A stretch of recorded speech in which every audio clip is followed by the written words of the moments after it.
Hey there friends, today we're going to talk all about image generation and we're going to explore the various features and functions inside Magai that help you get the most AI image stuff humanly possible. So let's dive into it. We're going to start out on the dashboard here, and from the dashboard you can click the Generate Image button, and that's going to take you over to our image editor interface. So different from the chat interface, this is sort of a dedicated page where you can create images and manipulate them and work with them.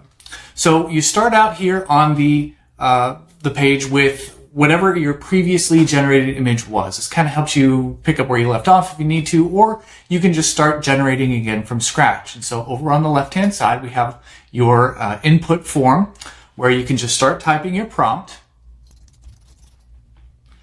And you can click the button and start generating immediately. Now, of course, we also have a bunch of options to help you get even more customization out of your image generation. So the first thing I'll show you here while this image loads up of our cat playing cards is, and there it is, there's our cat playing cards. The first thing you want to look into is which AI model you want to use. Just the first button here below the input, you can click on that button and see a list of the available image and video models. So in the left column here, we'll have the name of the model. In the middle column here, we'll have the capabilities of that model. So text to image, meaning you can input text and get an image out. Or we have some that say text to image and image to image, which means you can use both text and an uploaded image to help influence the AI's generated image. We also have some text to video models and some image to video models. So you can kind of pick through and see which one is right for your given task of the minute. I'm going to go ahead and just select one of my favorite ones here, Flux 1.1 Pro. And when you select that model, you'll see that it's now displayed inside that button. And below that model might be some options. One of the most common options that they all have is size. So you can pick what size image you want. And really these are aspect ratios. Most of them have a square and at least one or two portrait and landscape options.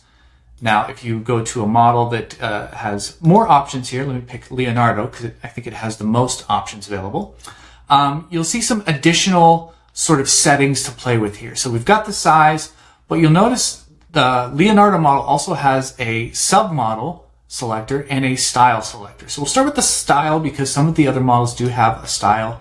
And this is really just applying some additional enhancements to help you get the right style of image that you're looking for. And so if you want something that's anime, you would want to select the anime setting.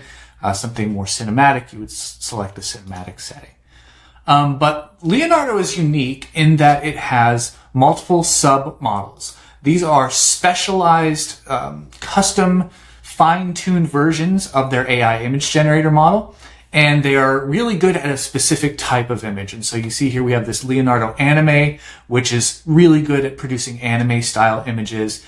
Kino XL, really good at cinematic type of outputs.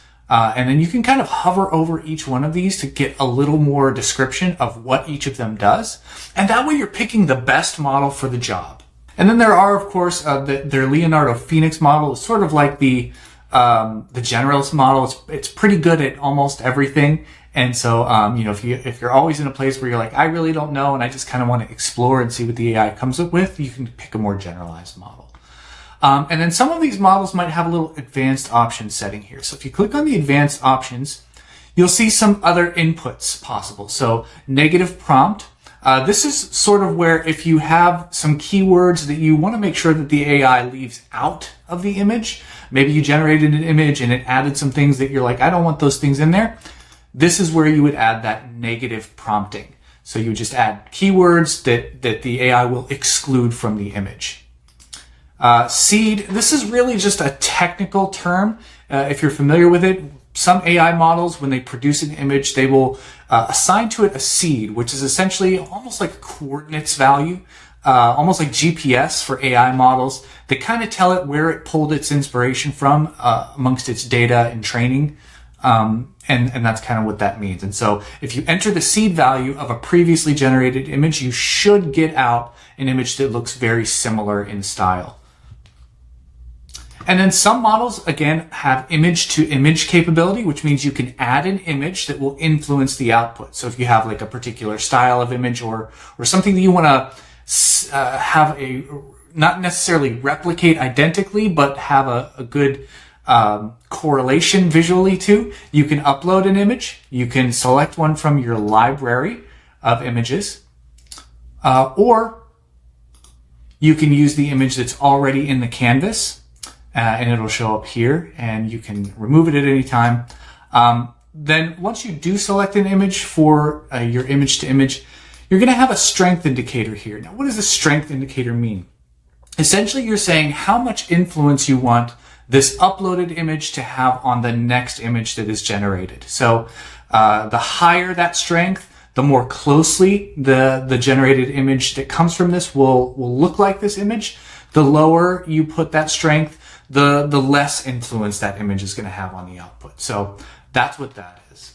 Now, with all that said, the biggest question that we get is, which image model do I choose? Because there's just so many. And the really hard thing about that question is all of these models, they have different strengths and weaknesses. And so it's really hard to recommend one in particular because they're all good at some things and maybe not so good at other things. So you really have to kind of play around to find which one matches your needs, which one is best at fulfilling the style and the output that you're looking for. Now I can give you a quick overview here of what I've found to be true with many of these models. Auraflow is probably the one you're least likely to pick. It has fairly good flexibility, but the output is usually very blurry and not quite as crisp as some of the other models. It is, as we would probably say, lower on the totem pole. But Auraflow is really good at fantasy landscapes, really good at, really kind of fantastical scenery. It's really good at coming up with that. DALL-E is very flexible in, creating CGI looking things. It can do text treatments. It's really good at illustrations and cartoons. But when it comes to photorealism, it is not great. Really not good at all. And I would not recommend DALL-E for anything that you're attempting to be realistic in any way. Flux is the introductory version of the Flux model. It's sort of the oldest model in the Flux family. And it is pretty versatile, although it does lean very much heavily towards realism. And this one does allow text to image and image to image, which is why we still have it around. It may not be the best of the Flux family, but it does allow you to have very, very much control over the output. And that's why we've kept it around for a while. Flux 1.1 Pro is its the one that comes after it. It's the upgrade to the default Flux. Much, much better at photorealism, much better in its diversity of capabilities. Probably the best of the best at photorealism. And it's much faster. So there's really no negatives when it comes to upgrading from Flux to Flux 1.1 Pro. It really is a much better model all around. But it does lack that image to image capability and doesn't maybe have quite as many tweaks and toggles that you can mess with. Flux 1.1 Pro Ultra, these are for high resolution images. Now this is kind of the one I've been defaulting to recently because I do mostly realism. Now the thing with the Flux family of models is they're not great at illustrations or anime style or CG. They are good, don't get me wrong, but they aren't the best at it. I've just found them to be really, really good at photorealism. Flux Laura, we'll talk about that a little later. This is a customized version of the Flux model that you can use, but we'll get into that later. Ideogram, really diverse model. There's a lot of fun things you can do with Ideogram. Their style settings are very unique in that they have some realism and generalized. They have a render 3D, so if you're looking for something like a 3D model or like a Pixar style image, that's the one you want to go with. They have anime, but they also have a design mode. And the design style will help you produce things like website mockups. It'll help you produce logos. It'll help you produce graphics, things that are graphical in nature, like graphic design. It's really, really good at that, and I found it to be really interesting to play with if you're looking for ideas or inspiration for design things, especially logos. Moving through the list here, so Kling is one of our video models, probably one of the best video models on the market. It allows for both text to video and image to video.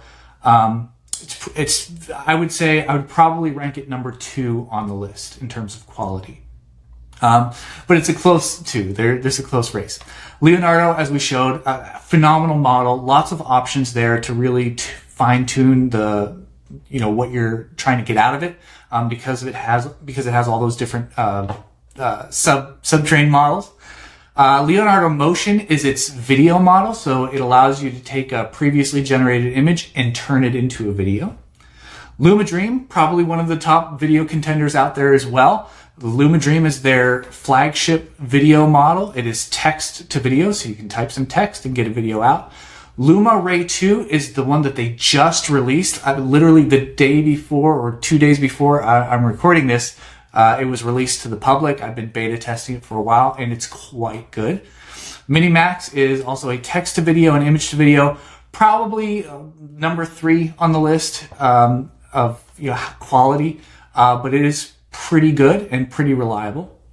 Runway is probably number 1 on the list in terms of image to video or just video generation in general. It is worth noting here that you do have to have an image to start with. It is not a text to video. It is only an image to video. And then we have Stable Diffusion 3.5, probably not the best model to use for really anything. You have to be really good at prompting it in order to get the most out of Stable Diffusion. Stable Sketch. Now, these last 3 here, they're really a specialized version of Stable Diffusion for very specific tasks. So we have Stable Sketch, Stable Structure, Stable Style. And these are all image-to-image models, which means they require you to have an image to start with and then prompt the AI to do something with that image. And Stable Sketch is a model where the intent of it is for you to upload a sketch of something, maybe a drawing or something you made with pencil and paper, and upload that, and it will turn it into an actual generative image, photo or cartoon or whatever you prompt it to do. The main purpose is take something you've hand drawn and turn it into a real image. Stable Structure. This is when, let's say you have a layout to a room, and you have a structural element that you want to then replicate that structure elsewhere, but maybe with different coloring, maybe with different patterns or so forth, but you want the structure of the image to remain exactly the same. That's what Stable Structure is for. You upload an image of the structure that you want to manipulate and change, and then tell the AI how you want that structure to change, and it will maintain that same layout, that same structure, but apply whatever stylistic changes you want to it. And Stable Style is similar but opposite, in that you upload an image where you want to replicate the style and maybe put that style onto a different structure. Hopefully that makes sense. And those are our models. Now, one of the things I wanted to make sure that we spend some time on is image prompting is really hard. And not everybody's a great image prompter. Not everybody has done AI image engineering training. And so we wanted to make that super easy for you in Magai. And so you'll notice that once you start typing a prompt up here in the input, you get a enhance prompt button. And just like in our chat page, what this is going to do, it's going to take your simple prompt, and it has been trained to optimize that prompt for image generation in this case. So it's going to take it and it's going to add a whole lot of rich detail. And you can probably search for my image prompting training, where really you want to make sure every image prompt that you have contains a subject, a setting, and a style. This image prompt enhance button will add all of that in great detail to your prompt. And then what you can do is you can kind of look through, see what the AI did to your prompt, and make changes as you see fit. And just like in the chat page, you can undo that and you can clear it out, or you can redo it if you want to have the AI give it another shot. And that's really a big help to a lot of people, including me. I know how to prompt AI. I know how to prompt engineer my way through whatever I need, but this prompt enhance feature is something I use all the time to kind of shortcut that process, give me some ideas, and help me add details that I may not have thought of myself. Now let's take a minute to go through some of the other tools that we have here. Now the first one I'm going to talk about is our Inpainting tool. So if you click on the Inpainting button over here, what you're going to be able to do is you'll notice that the cursor turns into a circle, and what the purpose is here is let's say something in the image isn't quite what you wanted it to be. Maybe the image is perfect, but there's just one little spot that you want to change or manipulate. That's what inpainting is for. It allows you to paint over a portion of the image and tell the AI how you want to change that specific area of the image. And so in this case, maybe we wanted sunglasses on our cat. So I can just type into the box here, add sunglasses, and hit the generate button. And what the AI is going to attempt to do, and it's not always perfect at this, but it's going to attempt to take that same exact image and generate only over the area of the image that you've colored over. And as you can see here, it added sunglasses to our cat. And so, like I said, sometimes it works really well. Sometimes it may not work as well. I found that actually the Stable Diffusion 3 is the best model to do this with. We do have a Flux LoRa that is also an inpainting tool. So these are actually two different inpainting models that you can choose from. I've just found that Stable Diffusion tends to be the best at maintaining the original image. Sometimes the Flux LoRa will actually regenerate the whole image and change a lot more than just what you wanted. So I would recommend highly that you stick to Stable Diffusion 3 for your inpainting. Now, the next tool that we have over here in the utility tray is the upscale feature. Now, most of these image models, they have sort of a default resolution of around 1080 pixels. So the longest side of the image, whether it's landscape, portrait, or square, is going to be around 1080 pixels for most of these models. Now, the exception is the Flux 1.1 Pro Ultra model, which does have a much higher resolution output, but many times you want to post them on places where you want a higher resolution image. You don't want it to be blurry or pixelated, or maybe there are some areas in the image that are just naturally blurry or pixelated, and you want to upscale, meaning you want to increase the resolution, make it a higher quality image, and make it bigger in dimension. So if you click on the upscale button, you have two options. You have the Leonardo and the Aura. Leonardo is set to the default, and it has some options. You can have a generalized upscaler, a more cinematic upscaler, a 2D art and illustration, and then a CG art and game assets. I often choose the cinematic just because, again, I'm usually working with photorealism. And then the setting you have here for creativity. A lower setting is going to give the AI less wiggle room. So if you put it all the way down, all it's going to do is just up resolution those images, high resolution, and change nothing else about the details. It's going to be very much just increasing the resolution, sometimes as much as 4x resolution, without adding any additional detail to it. Now, if you take this up a little bit higher, all the way up to the 10 level, what that model is going to do, it's not only going to enhance the image, the resolution, and make it crisper and clearer, it might actually add in some details that it thinks are missing. And this can be a really good thing, or it can be a really bad thing. So if you're working with images that are like subjects where like the person's face, you don't want the person's face changed, definitely keep the creativity on the lower side. I would say like a 3. Don't go above a 5.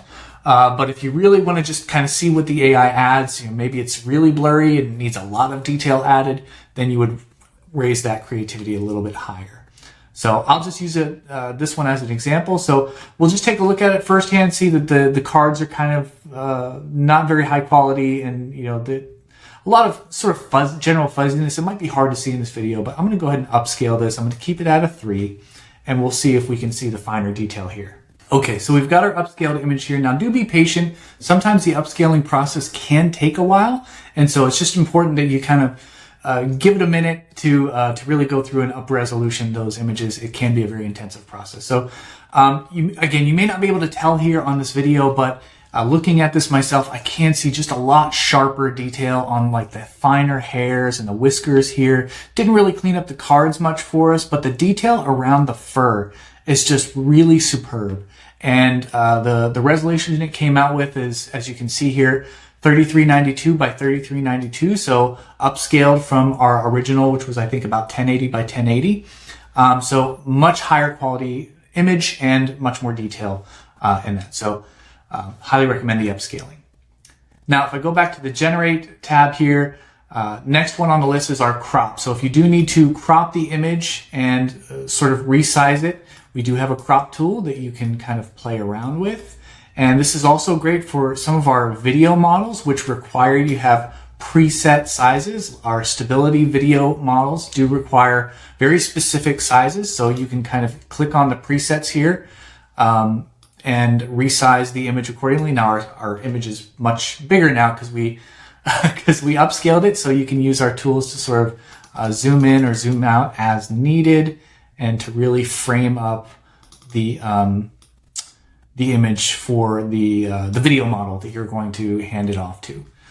And that is our crop feature. Now, lastly, what I want to cover here is just a few more things in the utility tray to the far right. So if you ever need to navigate back to the generate page, you can do that by clicking on the generate button. We have an image info button where you can kind of see the info about your image, the prompt that you used, if it had an original image, maybe if you upscaled it, which model was used, the size, and the seed if that is accessible. And then lastly, you can visit your library at any time and revisit any of your previously generated images or videos. And just to give you sort of a sample here of some of the videos that are available, I was playing around with our Luma Ray 2 model just to see what it could come up with, and came up with some pretty cool stuff. And that is the image editor. Now, because we've really covered a lot here in the image editor page, I'm going to save the custom image model, the Flux LoRa, for another video because there's a lot to talk about there and I really want to make sure we give the proper amount of time. But in the meantime, if you have any questions about the image editor, be sure to hit that widget in the bottom right hand corner, send a message to our team. We'd be happy to help you.